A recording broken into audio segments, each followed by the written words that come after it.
Hey there, Heather Boyd Wire here, and this week I'm starting a new series called Tip Tuesdays. So every Tuesday I'm going to bring you a tip that you can use for your wire art and jewelry making. Now this week the tip is very simple. So sometimes you find these little crinkly pieces of wire in your stuff and you want to know how to straighten them out. So sometimes I just use a soft cloth or a Kleenex, but the thing that also works is one of these eyeglass cleaners that you get from the optometrist, and all you really have to do is just take your wire and just smooth it out with the soft cloth. Now if you have a stiffer wire, like this is a kind of an old piece of copper and it's a little bit tarnished, so for that kind of wire you can get one of these special polishing cloths. Now this one I've had since the early 90s when I started selling jewelry on the streets of Montreal.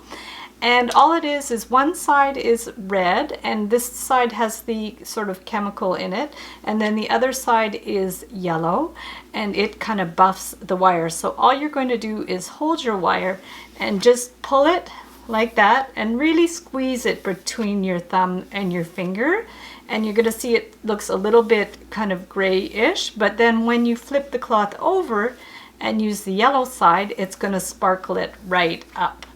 So this stuff I would definitely wash your hands after you use it, and because it might be a little bit toxic, but you definitely works very well for the tarnished copper wire.